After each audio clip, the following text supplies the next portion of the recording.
Hi guys, welcome to Cric chat with Venkatesh. ఆస్ట్రేలియాతో జరుగుతున్న 5 మ్యాచ్ల T20 సిరీస్లో ఇండియా 3 మ్యాచ్ల తర్వాత స్కోర్ లెవెల్ చేయగలిగింది. 1-1 it is now. Good outing for India. కానీ నా వీడియో లేట్ అయింది. ఎందుకు తెలుసా మీకు? మ్యాచ్ అయిన వెంటనే హడావుడిగా వీడియో చేస్తాను కదా, ఈరోజు చేయలేదు. దానికి రీజన్ ఏంటంటే I was watching women's world cup final. అస్సలు నాకు చేయాలని అనిపించలేదు. వీడియో లేట్ అయితే అయింది, చూద్దాం. ఎందుకంటే both Smriti and Shafali Verma were going great guns. So I could not take my eyes off. నా కళ్ళు తిప్పుకోలేకపోయాను. సో ఆ మ్యాచ్ చూసిన తర్వాత చేద్దాంలే, లంచ్ బ్రేక్ వస్తుంది కదా, మిడ్ ఇన్నింగ్స్ బ్రేక్ వస్తుంది కదా, అప్పుడు చేద్దాంలే అని చెప్పి నేను ఆగిపోయాను. సో అందుకని ఎప్పుడు ఇలా చేయలేదు. I don't follow women's cricket a lot. అంటే అది ఫాలో కాకూడదని కాదు, అంటే నాకు బికాస్ నేను ఇండియన్ క్రికెట్ అంత డీప్గా ఫాలో అవుతాను.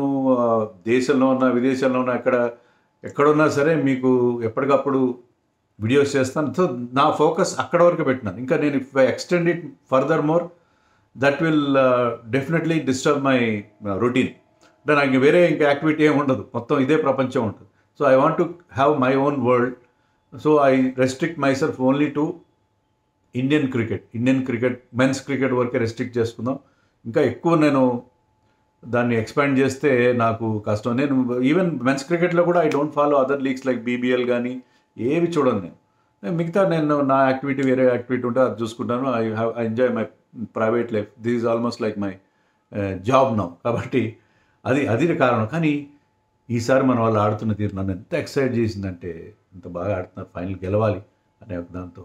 They scored 298, which is a little bit short, but I think మన వాళ్ళు డిఫెండ్ చేసుకుంటారు. They have done well, but కొంచెం ఒక 20 runs ఇస్తే బాగుండేదేమో అనిపించింది. Anyway, coming to this match, ఈ మ్యాచ్లోకి వచ్చేద్దాం. ఇంకా women's cricket I wish them they win this match. కలుస్తారా మళ్ళీ? నేను చాలా హ్యాపీగా మీకు రాత్రి వీడియో చేస్తానని నేను ఎక్స్పెక్ట్ చేస్తున్నాను. సో అది పక్కన పెడితే ఓకే. సో ఇండియా గెలిచేసింది మ్యాచ్. దీంట్లో సర్ప్రైజింగ్ థింగ్ ఏంటంటే 3 changes have been made in the team. Washington Sundar ఇచ్చాడు కుల్దీప్ యాదవ్ ప్లేస్లో. ఎందుకంటే కుల్దీప్ యాదవ్ బాగా బౌలింగ్ చేయట్లేదని కాదు, మన థియరీ ఉంది కదా, నెంబర్ 8 దాకా బ్యాటింగ్ ఉండాలి. హర్షిత్ రాణా లాంటి ఒక ఆల్రౌండర్ని పక్కన పెట్టాం కాబట్టి, హర్షిత్ రాణా ప్లేస్లో తీసుకొచ్చాం కాబట్టి, బ్యాటింగ్ నెంబర్ 8లో హర్షిత్ రాణా లేకపోతే ఎట్లా అని చెప్పి వాషింగ్టన్ సుందర్ని బ్యాటర్గా తీసుకొచ్చారు. సంజు శాంసన్ ప్లేస్లో జితేష్ శర్మకి ఛాన్స్ ఇచ్చారు. ఆ ఛాన్స్ ఇచ్చిన ముగ్గురు క్లిక్ అయ్యారు. So great master stroke from our coach and captain అని అనుకోవాలా, వాట్ ఎవర్. వాళ్ళు ముగ్గురు అయితే బ్రహ్మాండంగా క్లిక్ అయ్యారు. ఈ విక్టరీలో all 3 have played an important role. Harshdeep with the ball and Washington and Jitesh with the bat. So మనకున్న బెంచ్ స్ట్రెంత్ని తెలియజేస్తుంది. And it was a good pitch. మనం చెప్పుకున్నాం కదా, ఎక్కడ మన వాళ్ళు ఫెయిల్ అవుతారంటే ఈ ఫార్మాట్లో ఎప్పుడైతే పిచ్లో దెర్ ఇస్ సమ్ డిమాండ్స్, కొంచెం ఎక్కడైతే పిచ్లో కాస్త లైఫ్ ఉంటుందో, లైఫ్ లేకుండా మంచి బ్యాటింగ్ ఫ్రెండ్లీ స్మాలర్ గ్రౌండ్ హ్యాపీగా 186 వాళ్ళు చేశారు. 186 డీసెంట్ స్కోర్, కానీ దాన్ని చేసి చేశారు. సో టాస్ చాలా రోజుల తర్వాత గెలిచారు. టాస్ ఓడిపోవడం నిజంగా మనకు చాలా it is costing us a lot. ఇక్కడ చూడండి, టాస్ గెలిచిన తర్వాత మనం ఇమీడియట్గా we made inroads in Australia's batting. So స్టార్టింగ్లో టాస్ గెలిచి ఫ్రెష్ పిచ్ మీద బౌలింగ్ చేయడం అనేది అది వేరే లెవెల్. సో టాస్ గెలిచినప్పుడు in fact Mitch Marsh hugged Harshdeep Singh. So it was a great thing.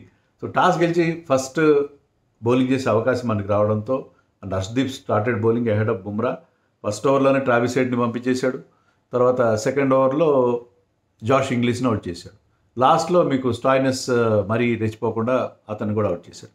So Harshdeep ఎందుకంత ఇంపార్టెంట్, హర్షదీప్ సింగ్ ఎందుకంత important, he has that knack of picking wickets. అద్భుతమైన బాల్స్ ఇచ్చాడు కాదు, బట్ అతను ఆ వేరియేషన్ మెయింటైన్ చేస్తాడు. He always believes in bowling it full, keeping it full in the opening overs.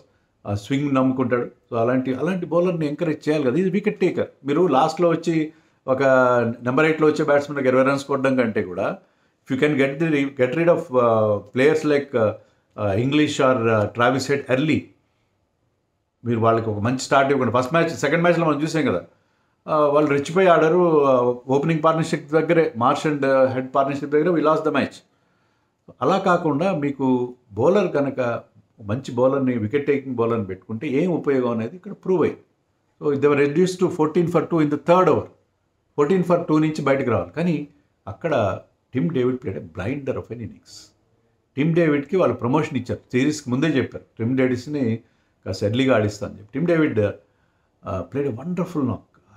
ఏం shots కొట్టాడు అతను. ముఖ్యంగా ఈ వెంట ఆఫ్టర్ లాస్ట్ మ్యాచ్లో వరుణ్ చక్రవర్తి దగ్గర ఇప్పుడు ఈ ఒక ఎలా అంటే చాలా హ్యూమిలియేటింగ్ డిస్మిసల్ అది.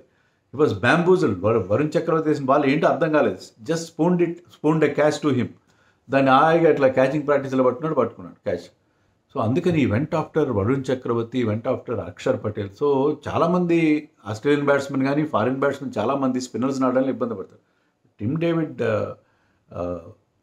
Batted beautifully against those two spinners. దాన్ని పెద్ద పెద్ద సిక్స్లు కొట్టాడు. ఎంత భారీ సిక్స్లు కొడతాడు అతను. టాల్ మ్యాన్, 6'6" ఎంత హైట్ ఉంటాడు. అంటే అతనికి ఆ రీచ్ ఉంది. అంటే he can get to the pitch of the ball. ఒక్క అంగ వేసి బాల్ పిచ్ దగ్గరికి వెళ్ళిపోయి he can take it on the half volley or in the full toss. అలా తీసుకునే ఎబిలిటీ ఉంది. లాంగ్ లీవర్స్ ఉంటాయి. కొట్టాడంటే అది when he hits it stays hit. So అతను ఆడిన ఇన్నింగ్స్ అద్భుతమైన ఇన్నింగ్స్. అక్కడ almost is taking the match away from his అనుకుంటే వరుణ్ 2 వికెట్లు ఇచ్చాడు టపాట. అది మళ్ళీ మనని ముఖ్యంగా మిచ్ ఓవెన్కి వేసిన బాల్ అయితే that is beauty. That batsmen had no clue. అది ఏమైందో అతనికి అర్థం కాలేదు. And he also got rid of Marsh అంత స్ట్రగుల్ అయ్యాడు. Marsh is in great form actually, but Marsh struggle అయ్యాడు ఈ మ్యాచ్లో. సో ఎప్పుడైతే ఆ 2 వికెట్లు పడ్డాయో మనకి మళ్ళీ we're back in the game. But Tim David out అయిన తర్వాత కూడా Stoinis played good innings and Short also బాగానే ఆడాడు. మ్యాచ్కి వెళ్ళినంత తీసుకోలేదు ఈ మ్యాచ్లో, వాళ్ళు అతనికి అవకాశం ఇవ్వలేదు. But still 186 is a good score. Only మనకి ఇక్కడ మన బౌలర్స్ అందరూ బుమ్రా వికెట్లు రాలేదు, కానీ he bowled very tight. Axar కూడా టిమ్ డేవిడ్ దగ్గర కొంత took some stick from David, but he came back strongly and kept things tight. Only Shivam Dube వేసిన ఓవర్లో బౌలర్ రన్స్ ఇచ్చేసి శివం దుబే అండ్ అభిషేక్ ఒక వస్తే అభిషేక్ ఒక్క దాంట్లో కూడా రన్స్ వచ్చినాయి. వాషింగ్టన్కి బౌలింగే ఇవ్వలేదు. నేను ఒక ట్వీట్ కూడా పెట్టాను. They have picked Washington for his batting and Shivam Dube for his bowling. Shivam Dube off స్పిన్నర్లు రైట్ హ్యాండర్కి బౌలింగ్ చేస్తే ప్రమాదం అనుకోవడం ఏంటి థియరీ? లెఫ్ట్ హ్యాండర్ బ్యాటింగ్ చేస్తుంటే లెఫ్ట్ ఆర్మ్ స్పిన్నర్కి ఇవ్వరు, రైట్ హ్యాండర్స్ ఇద్దరు క్రీజ్లో ఉంటే ఆఫ్ స్పిన్నర్కి ఇవ్వరు. అంటే మీకు ఇద్దరు లెఫ్ట్ హ్యాండర్స్ ఉన్నారు, ఇంతమంది లెఫ్ట్ హ్యాండర్స్ ఉన్నారా ఆస్ట్రేలియన్ టీంలో? లేరు కదా. మరి ఎందుకు వాషింగ్టన్ సొంతాన్ని తీసుకున్నారు? రింకు సింగ్ తీసుకొచ్చి ఉండొచ్చు కదా మీకు అసలు అనుకుంటే. ఓకే, వాషింగ్టన్ తీసుకున్నారు, ఒక్క ఓవర్ కూడా ఇవ్వకపోవడం ఏంటి? ఆఫ్ స్పిన్నర్లు రైట్ హ్యాండర్లను అవుట్ చేయరా? అశ్విన్ ఎప్పుడు రైట్ హ్యాండర్లను అవుట్ చేయలేదా? ఇదేంటో ఈ థీరీ మొత్తం మీద అది చాలా కాస్ట్లీగా పరిణమించింది. Shivam Dube went for load of runs, Abhishek went for runs. ఇద్దరు కలిసి I think 13-14 runs per over ఇచ్చేసారు. So that 5th bowling slot మనకి చాలా కాస్ట్లీ అయిపోయింది. Because we wanted batting up to number 8 దాకా బ్యాటింగ్ ఉండాలని ఒక కోరిక ఉంది మనకి. అది మనకి చాలా కాస్ట్లీగా పరిణమించింది. But luckily Abhishek was once again in great form. అతను 2 6లు 2 4లు కొట్టి 25 చేశాడు. బట్ తనదాని స్టైల్లో అతను చేయడం మనం చూసాం. Nathan Ellis got him for the 3rd time. ఈ సిరీస్లో 3 సార్లు నేథన్ ఎల్లిస్ అతను అవుట్ చేసి నేథన్ ఎల్లిస్ బౌల్డ్ బ్యూటిఫుల్లీ. మనకి ఇక్కడ ఏంటంటే పిచ్ బాగుంది, హ్యాజల్వుడ్ లేడు. సో అది మనకి అడ్వాంటేజ్. హ్యాజల్వుడ్ లేకపోవడం, పిచ్ ఈజీగా ఉండడం, 2 మనకి కలిసి వచ్చినాయి. దాంతో మనం బ్యాట్స్మెన్ శుభ్మన్ గిల్ మరొకసారి ఫెయిల్ అయ్యాడు. ఈ ఫార్మాట్లో he looks totally out of sorts. నన్ను అడిగితే అతని ఈ ఫార్మాట్కి సూట్ గాడు. దానివల్ల మొత్తం ఆర్డర్ అంతా సంజు శాంసన్ ఓపెనర్గా మిస్ అయిపోయాడు. మీకు మొత్తం అంతా సబ్కుచ్ ఉల్టా పుల్టా అయిపోయింది. అతను ఎప్పుడైతే మీరు శుభ్మన్ గిల్ని తీసుకొచ్చి వైస్ కెప్టెన్ చేసి మరీ అతన్ని రెగ్యులర్గా ఆడిస్తున్నారో టీం బ్యాలెన్స్ కానీ టీం మొత్తం షేక్ అయిపోయింది. బట్ అతను అవుట్ అయిన తర్వాత మన కెప్టెన్ వచ్చాడు. కెప్టెన్ పర్లేదు, ఈ ఒక 200 స్ట్రైక్ రేట్తో అతను కొన్ని మంచి షాట్స్ కొట్టాడు. తన ఫేవరెట్ డీప్ స్క్వేర్ లెగ్ ఏరియాలో అయితేనేమి, ఆఫ్ సైడ్లో కూడా షాట్లు కొట్టాడు. సో క్విక్ ఫైర్ ఒక క్యామియో 20 చేశాడు అతను.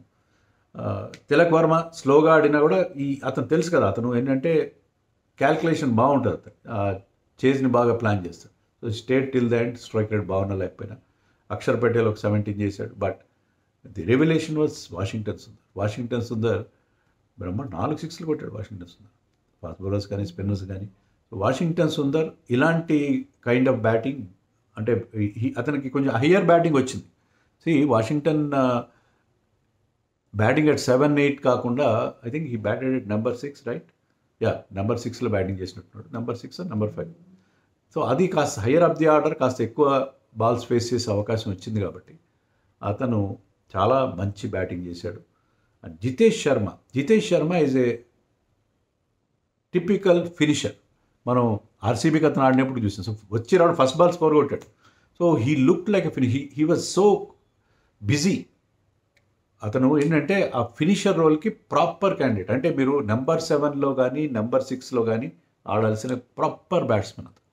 సో అతను వీళ్ళిద్దరు కలిసి ఎలాంటి ఇబ్బంది లేకుండా మనని టార్గెట్ వైపు తీసుకెళ్ళారు. Washington 48-49 not out. సో అదే సెకండ్ హైయెస్ట్ స్కోర్ అంటుంది ఈ ఫార్మాట్లో. సో వాషింగ్టన్ ఇలా బ్యాటింగ్ చేయగలిగితే you can always have him as an allrounder. Bowling చేసిన కానీ బౌలింగ్ కూడా చేయించాలి. బౌలింగ్ చేయించకుండా అతన్ని ఆడించడంలో there is no meaning. Any day I will play Rinku Singh ahead of him if is not bowling. అందరూ రైట్ హ్యాండర్స్ ఉన్నారు, మేము అతను బౌలింగ్ అయ్యి లెఫ్ట్ హ్యాండర్స్ వచ్చినప్పుడే ఇస్తామంటే there is no point in playing him. ఈ ఒక్క ఇన్నింగ్స్ ఆడాడు కదా అని చెప్పి కాదు. Rinku Singh is much better player on any day. So anyway Washington and Jitesh Sharma ఆడిన తీరు ప్లస్ హర్షదీప్ బౌలింగ్. హర్షదీప్ ఎందుకు ఉండాలి అనేది మనకి ఖచ్చితంగా ఇక్కడ ప్రూవ్ అయింది. సో దానివల్ల India one the match with 1.5 overs to spare. So good series is still alive. మన టీమ్ బాగా ఆడుతున్నారు. అందరూ స్టార్ట్స్ తీసుకున్నారు, దాన్ని కన్వర్ట్ చేయలేకపోయారు. అదొకటే ప్రాబ్లం అనిపించింది. బట్ స్టిల్ మన పెద్ద స్కోర్ ఫేస్ చేసినప్పుడు కొంచెం రిస్క్ తీసుకుని ఆడాలి కదా, తప్పదు కదా. 186 not a smaller score against quality opposition. వాళ్ళ బౌలింగ్ అటాక్ని, ఆ బాట్లెట్ని కానీ ఎవరిని మనం తక్కువగా అంచనా వేయడానికి లేదు. They are all very very good bowlers. So I think ఈ విక్టరీ మనకు కాన్ఫిడెన్స్ ఇస్తుంది. మరి నెక్స్ట్ మ్యాచ్కి మరి 11 ఎలా ఉంటుంది, కాంబినేషన్ ఎలా ఉంటుంది? హర్షిత్ రాణా లేకుండా ఎట్లా? హర్షిత్ రాణా రావాలి కదా టీంలోకి, ఏమంటారు?